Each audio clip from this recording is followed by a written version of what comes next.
It was more about here are the things that you should be considering in developing your own guidelines for your company or your newsroom.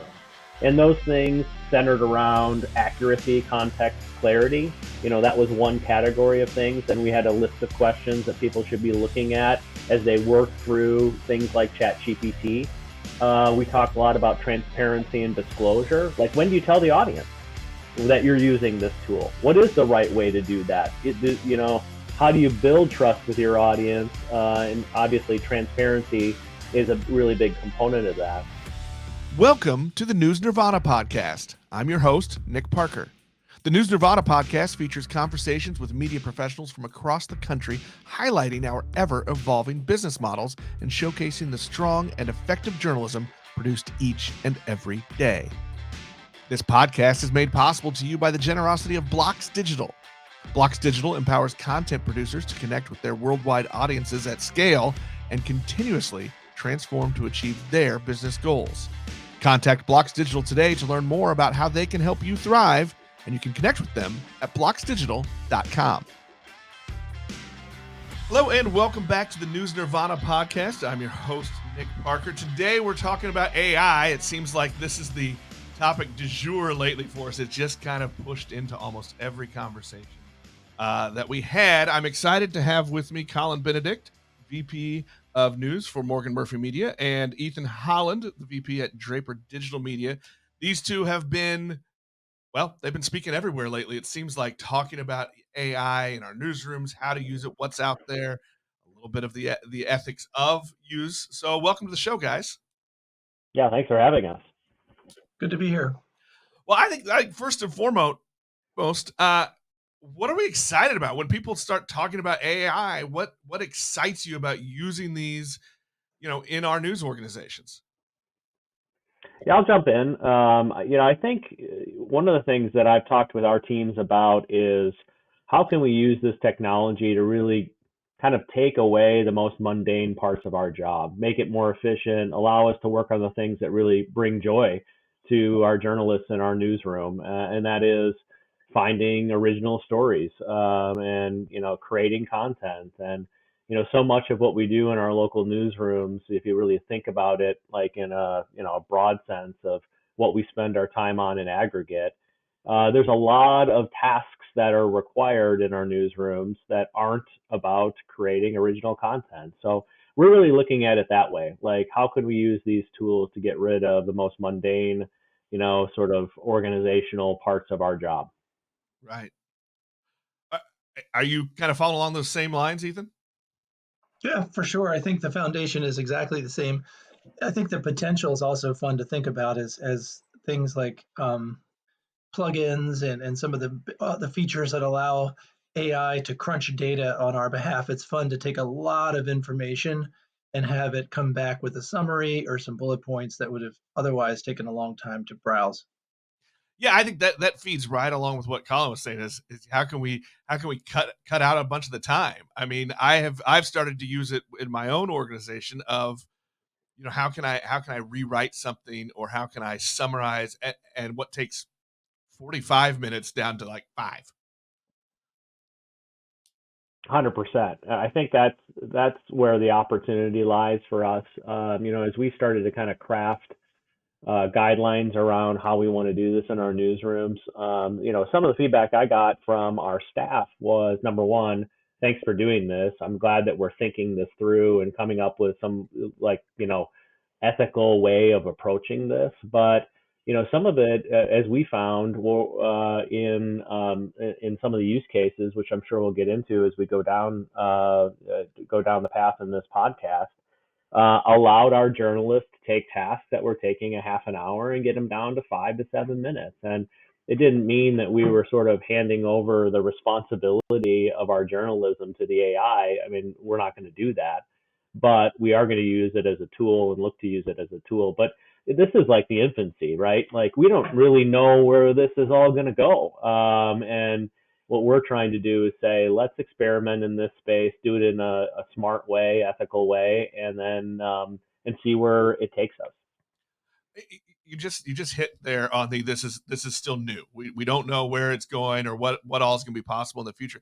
But how important is it for us as an industry to be early adopters, to not be scared of jumping in and figuring this stuff out as it goes along? And I've said many times over and over, we haven't always been an industry that that jumps into the new technologies. So how important is it for us to do that this time? Can I weigh in on this one? Absolutely. I think so. My analogy is it's like a new camera, right? So GoPros or Osmos, any kind of new tool, in order to use them in the field, you have to have practice with them. So I think for a very like an immediate point of view, we've created an AI focus group internally of people that we pay for them to have the plus versions of ChatGPT and Midjourney, and we let them play with it as individuals, beyond not just as professionals, but just like you would want to use a camera before you were sent out in the field.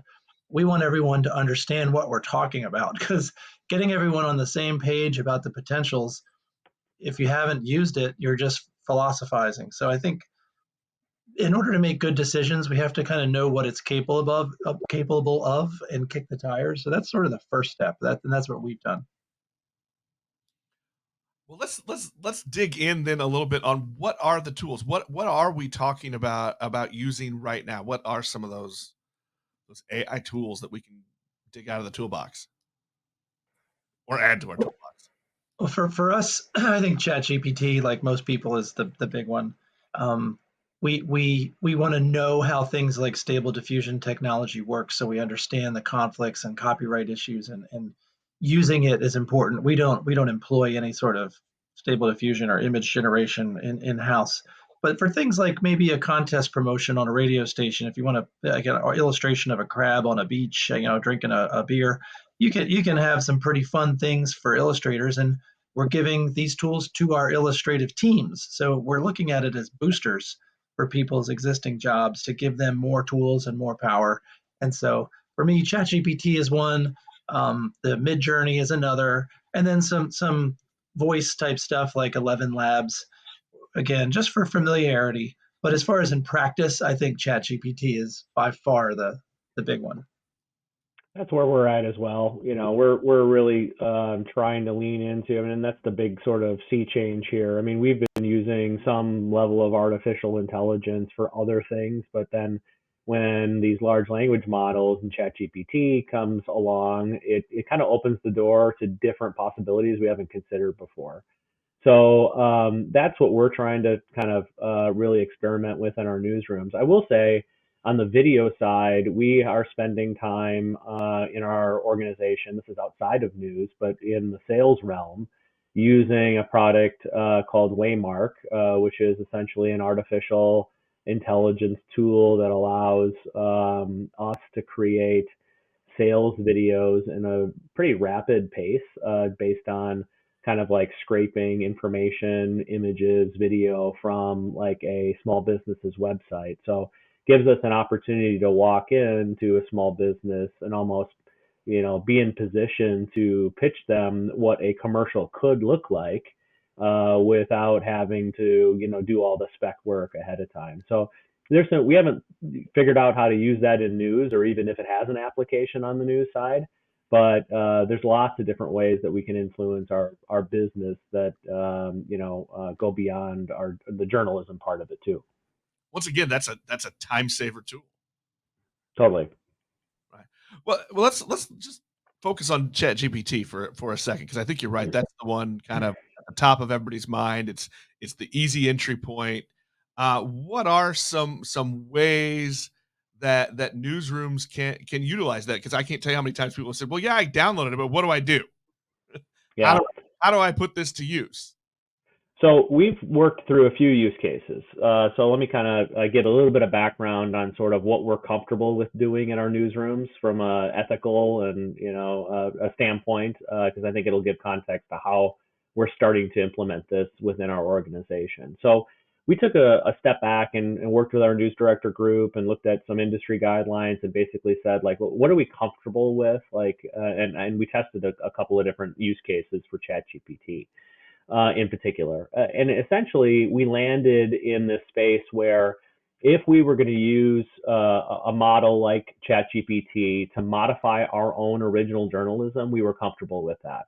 So use cases could be things like taking a broadcast script and creating a first draft of a digital story, taking a broadcast script and giving suggestions on optimizing social posts, taking a broadcast script and making suggestions for a broadcast tease in a newscast.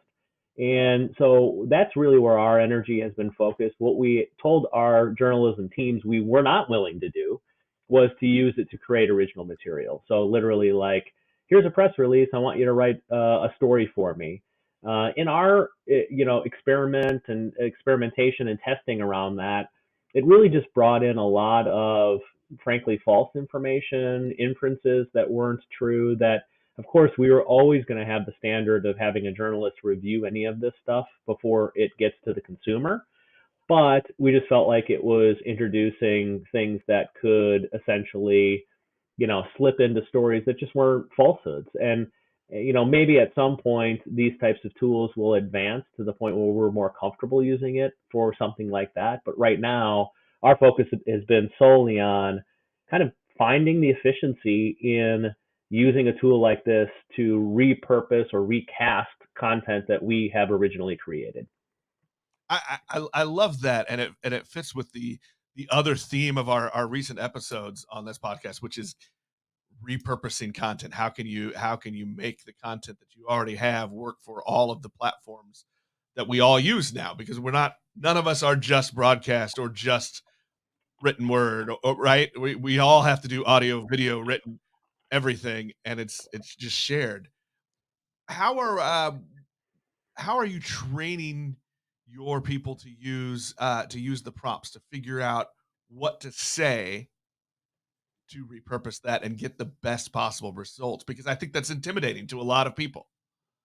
That part of it is, and we're still in the development stage of this. I think the next stage that I'm planning to tackle is doing exactly what you're talking about, which is how do I create and actually, I think we've talked about this, as a small group and said, how do we create prompts that work for some of these use cases and then share those prompts so that it's not like people are reinventing the wheel, because I think it is somewhat intimidating. And of course, the prompt and the way that it's worded and how specific it is really determines the value of the content that comes back to you. So that's my next plan, is to really kind of share those prompts across the group and then have them be able to experiment with it. I think the other thing that I've really focused on is you have to have sort of a coalition of the willing, right? You have to sort of empower the individuals who are interested in this naturally, and give them the opportunity to experiment and the room to do it. For some people, it's not going to be something that excites them, and that's okay. Let's let the people that have interest in this lead the way, and let them sort of discover what works and what doesn't. Like anything else, early buy-in. Totally. Well, Ethan, I want to come over to you a little bit on that learning prompts kind of thing. So, what do you suggest to people as far as learning what works and how you can ask this tool to spit out the repurposed information that you need? Well, I like analogies. I would definitely compare this to a search engine. If you've ever watched another person search Google, you can either be absolutely infuriated by how bad they are, or impressed with how slick their Boolean logic operators were, and exclusions. You can kind of, even with something as simple as a Google search, there's an array of use cases of how people apply it. So I think the best case with AI is to try it. I think in a weird way, it's intuitive. It is a little bit like Google, where you just kind of learn how to get what you want and how to get the signal from the noise. One thing I've noticed is some people, they put in garbage, they get garbage out, and then they say that the tool stinks. I think having faith in the potential, like Colin said, it's the group of the willing. if you have faith that you can pull this thing off, if you just ask it the right questions, you'll keep trying. So in my mind, I'll do something like, I need your help, reviewing something, a paragraph I wrote. Can you review it for me? But then you realize maybe it'll be helpful if you said, I'd like you to look at the grammar, or I'd like you to look at the spelling. So the more you speak to it like a person, and the more you give it, the more you get back. I've noticed, and I know your audience will have an array of abilities. So I think for the basic skills, that would be my answer: is talk to it like a person and give it as much information as you possibly can before you hit send. Some people are better than that than others. The other thing I would call out is the improvement of these chatbots is so often that the prompts, you don't need the same prompt week over week. So, like for example, I've had prompts that I've saved from a while ago, and they no longer work because I was being too pedantic or too condescending, and I just didn't need that. So I feel like this is literally one of those emerging technologies where you get a return on investment the more you use it, and having a friend, if you're not into it, having a friend sit down and show you, nothing beats looking at Well, I would suggest not being condescending because, it. just in case they take over, let's treat the robots kindly, right? Like I always say, please and thank you. Me too, actually. I want them to like me when they take over. Um, what about, and I've found as I've played around with it and trying to learn how to use it for myself, that even not being afraid to ask more. So it generates a response and then, well, now do this too, or now add this to it. Does that, do you like that kind of pattern, or do you think it's more important to try to be more exact in your initial prompt? I think it works both ways, honestly. What we found, I was showing off a use case for this where I was showing our weather folks, how we could take a video forecast and a transcript from a video forecast and then rework that into a digital story that would be accurate and valuable to the consumer. And so we went through a couple different versions of it, and I didn't like a couple of things, and I would add, hey, this is written in third person. I'd love it to be written in first person using this meteorologist's voice. And so that was sort of a nice iteration of how, we could develop the content. But I've seen it work both ways. That's crazy that to me that you can tell it to use a specific person's tone of voice. Oh, yeah. I think that's what kind of makes my mind go a little nutty. Is it Yeah, that? I would add to what Colin said, that I don't mind stringing it along and refining. I do know it has a limit, which the limit's so big I doubt I'd hit it anymore. But I try to get it where I want it, and then ChatGPT has the ability to edit any portion of the conversation and resume it at any point in the conversation. So essentially, once I get a conversation to where I like what it's outputting, I, rather than continuing the conversation, I will just hit the edit button and remove my last input and paste in something new so that the string kind of stays at the length that it is. And I'm just swapping out the inputs and I'm no longer stacking them linearly. Oh, that's interesting. That's a good point. I did not realize that you could edit the prompts that way. Yeah, and in disclosure, I am with the GPT-4 Plus. So if I say something that's not available, it's not meant to be on purposely obscure. Well, that leads to I think a really good question. Like, we are not an industry known for being willing to spend money willy-nilly. Like any new tool that you beg for, it's a hard sell to get the budget, right? So when you look at the free plans versus the plus plans, when should organizations look at making that switch, or do they need to go for the paid from the beginning? What are the differences between those? Colin? Yeah. I mean, so there are differences. It is a more elegant and refined product. There are the plugins that you can use on the paid plan for ChatGPT. What we've done is started with the free version, but that has its limitations. Like I was talking to one of our investigative reporters, and she had some data that she was trying to organize and really kind of find something very simple out of it. like, here's a list of addresses. I want to know how many of these addresses fall into a certain city in the state of Wisconsin where she is working, and it was struggling with that, and something like that, you would think, as you look at the technology, you're like, oh, this should be like a piece of cake, literally, instead of having the journalist was like, I would take like these 500, addresses and try to count how many of them are actually in this one particular city. So that use case for the free version didn't work very well.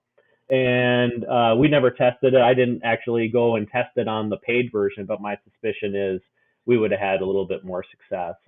So I think, right now where we're at as a company, we're gonna have people on the paid version. Not everyone. We're gonna try out, see what the differences are, and just experiment a little bit with it and try to understand, hey, where are its limitations? And of course, those things are changing so rapidly too.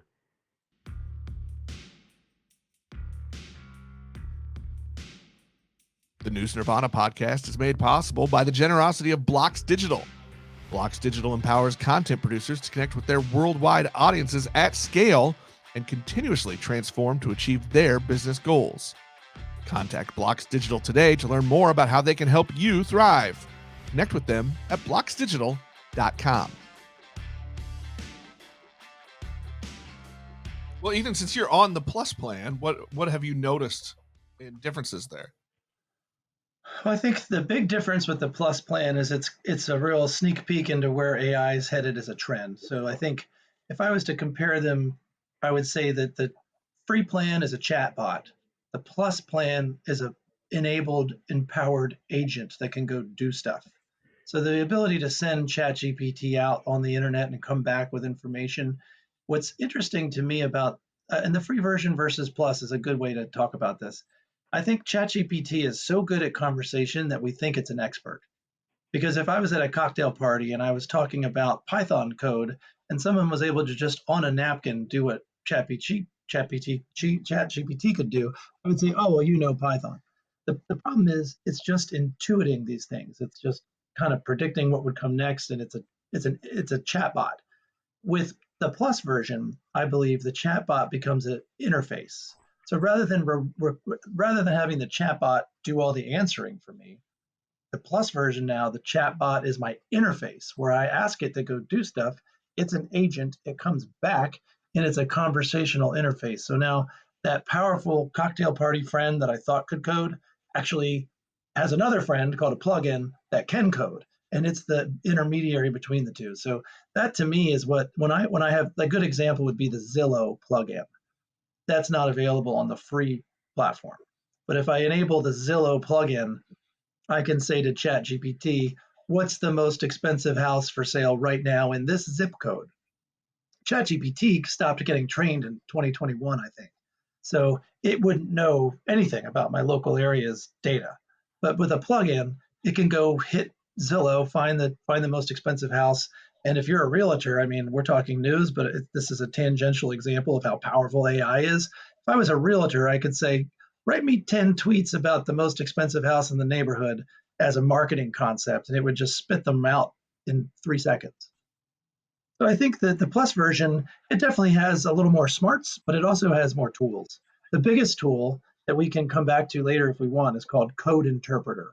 And that is almost another podcast worth of information where you start to get towards multimodal GPT, where I could upload a file, I could upload an image, I could upload a video, and it can digest things more than just language. And that sort of thing, as you start to think 4 or 5 years from now, being able to give it any type of asset and have it bring back it's totally unstructured asset and have it be able to digest what's in that asset contextually. That's the difference between paying and free. I think that power. Well, that just leans back to what you both were originally talking about, was using it to repurpose information. Mm-hmm. and use that information in multiple ways.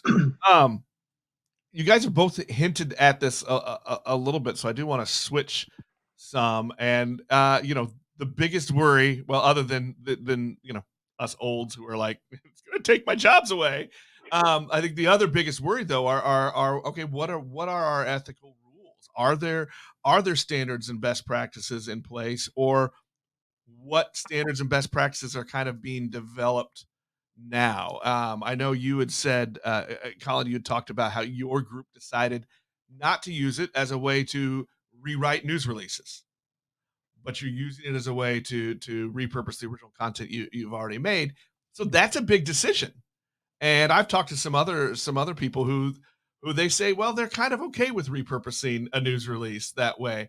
How are you approaching those discussions to work out your guidelines?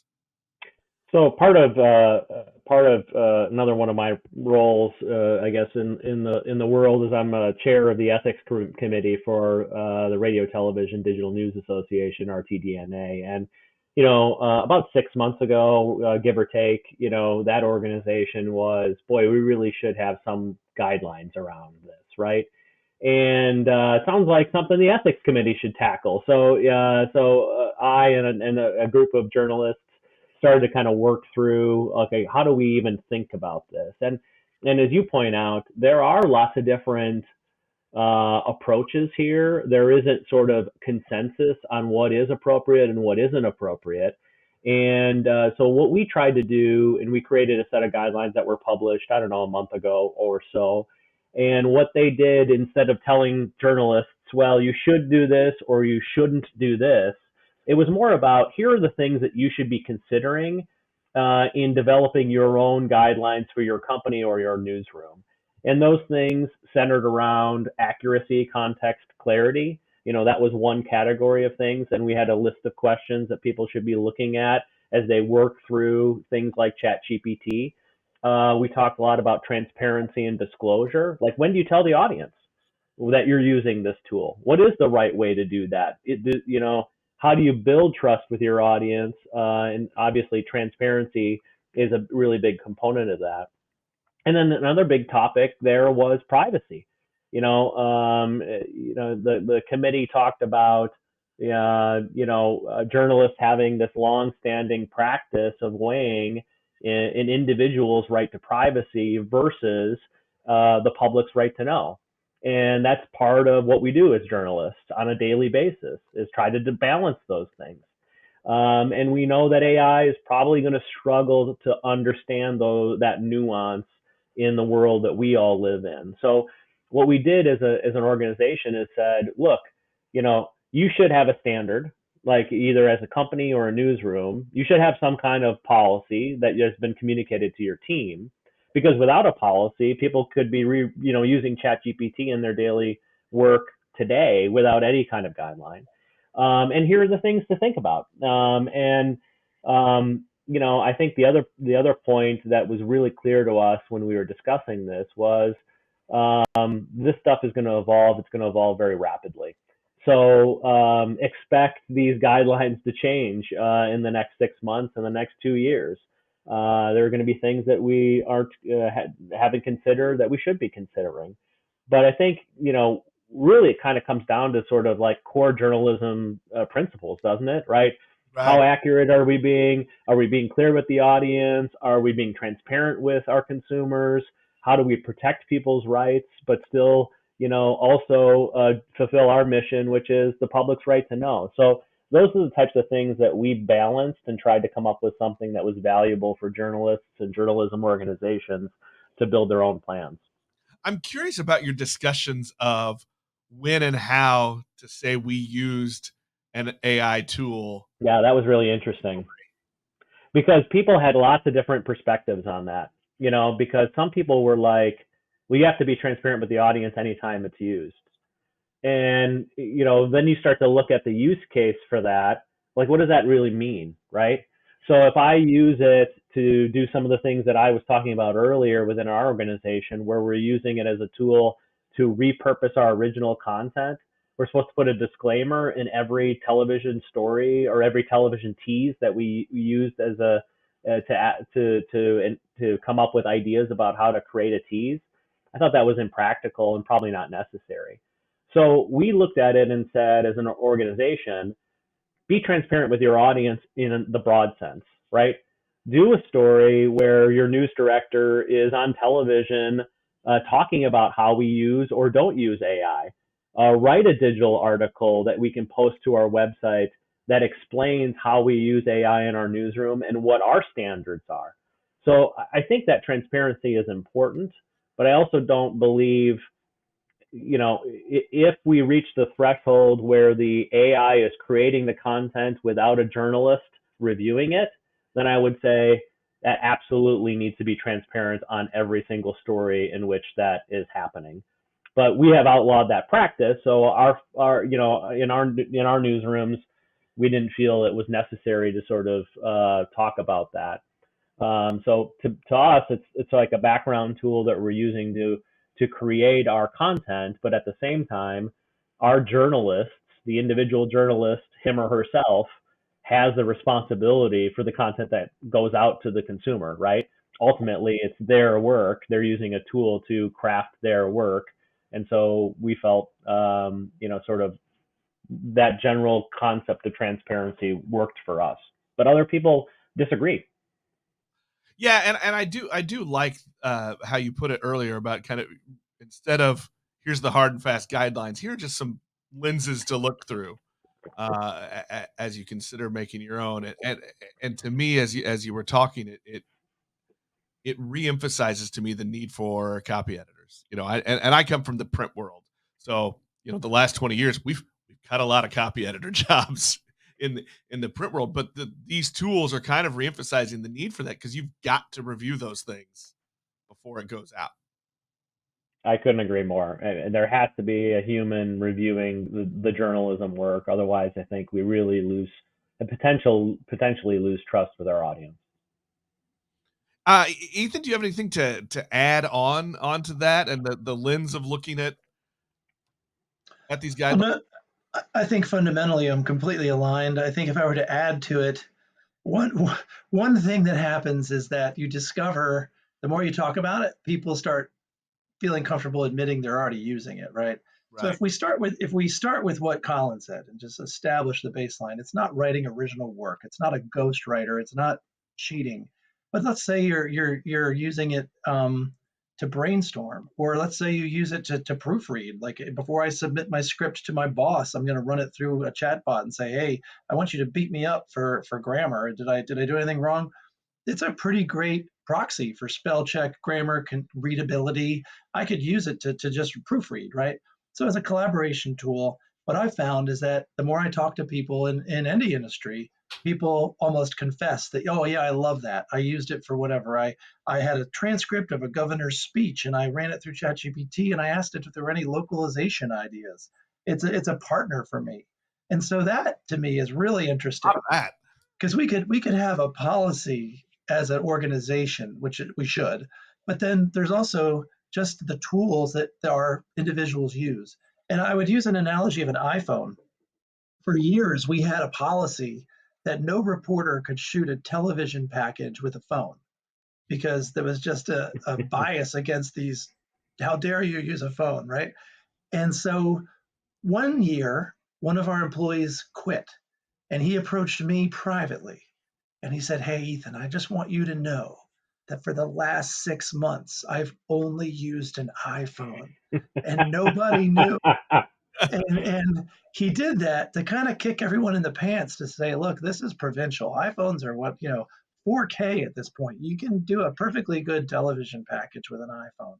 And so I think, to Colin's point, AI is more than just ChatGPT. If I'm on my phone with an app and I want to remove the background from my picture and just have me, or even in Zoom, that's AI, right? It's artificially figuring out the background and it's deleting it. So I think it's just a tool. As long as you're having those baselines, that it's not writing your work for you, it's not a ghostwriter.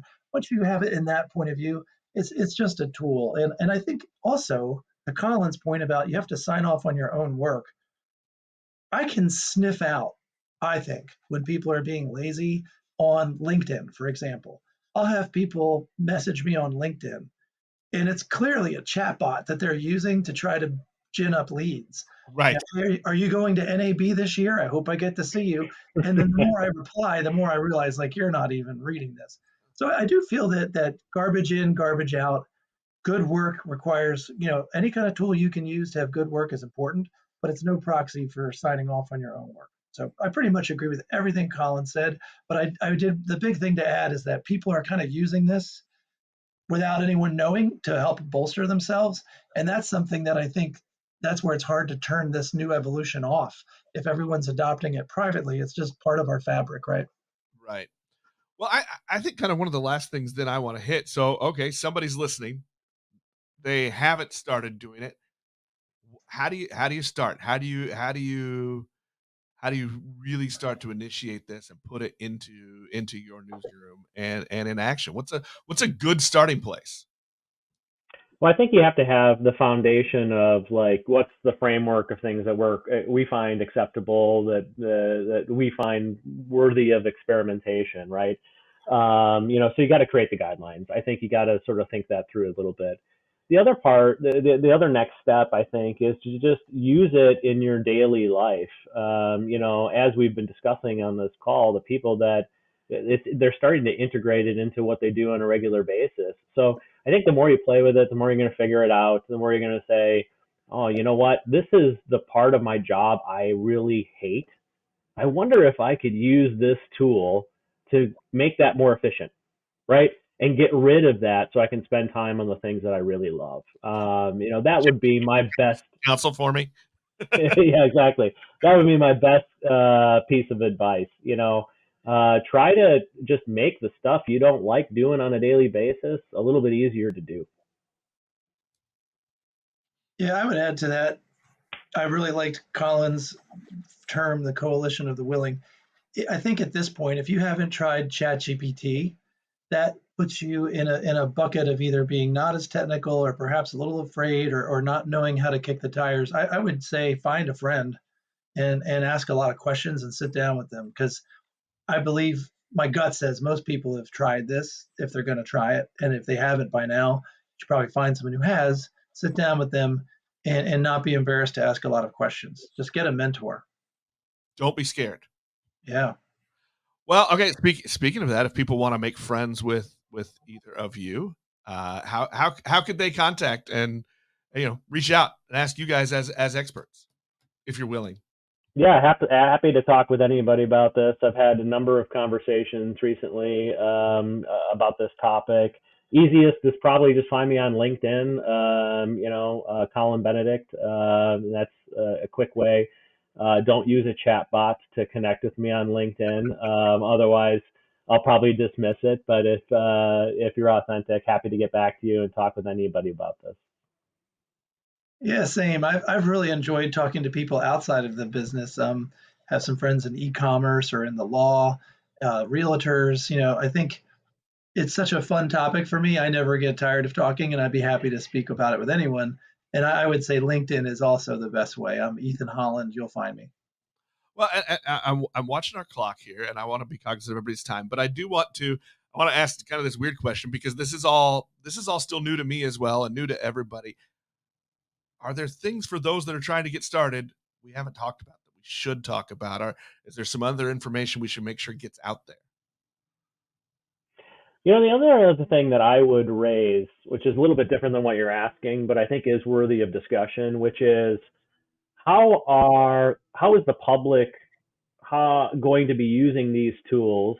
In some cases for good, in some cases not for good tactics. And what we've talked about in our organization is we have to have a much higher threshold in terms of believing things like images and video before we're willing to publish them.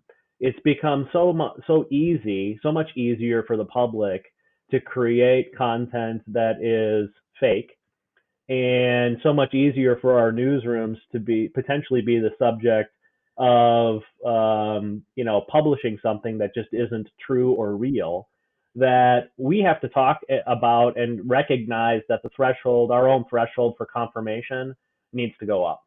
So what happens, and what I did is I used, Mid-Journey to create some images and then, showed them to our team and just said, well, what happened if you got this image delivered via email into your newsroom, email inbox that goes to everybody in the newsroom. And would you believe it? Or would you be skeptical of it? And, I think we have to make sure that our journalists are raising the bar on that degree of skepticism in order to protect the public from false information. That's going to be a hard bar to keep clearing, right? I think it's going to continue to go up, right? But as more information becomes available to us faster and easier, doesn't mean it's quality information, right? That means our standards have to raise to protect the integrity of the news organization, so that when people come to us, either via social media or our broadcasts or our digital stories on our website, that they can trust that the information that we're providing them is of value. And I think there's going to be more and more of a need for purveyors of truth in a world where it becomes easier and easier to create falsehoods. And so, it's not an easy task, but I think it's something that we have to sort of talk about, be open about, and say, hey, what are we going to do about this? How do we do this? What's the process for vetting some of this stuff? And if we can talk about it more, I feel like that raises the bar for the consciousness of our teams to be really that skeptical journalist, which is required, I think, in this day and age. Yeah, and I think just remembering that, like everything else, I mean, all of this stuff, the technology, our ethical discussions around it, everything's fluid. I agree. Well, guys, I appreciate you taking a little bit of time today just to help us dig in a little bit on what these tools are, how we can use them, how we can start using them if we're not already, and most importantly, go find a friend and talk this stuff out. I appreciate it. Thank you so much. Yeah, thanks for having us. Great to be here. That will wrap us up for this episode. We'll talk to everybody next time. The News Nirvana podcast is available on Apple Podcasts, Google Podcasts, Spotify, or most any of your favorite podcast apps. The News Nirvana podcast is made possible by the generosity of Blocks Digital. Connect with them at blocksdigital.com. The News Nirvana podcast is produced by Fredcasts. Think, speak, act,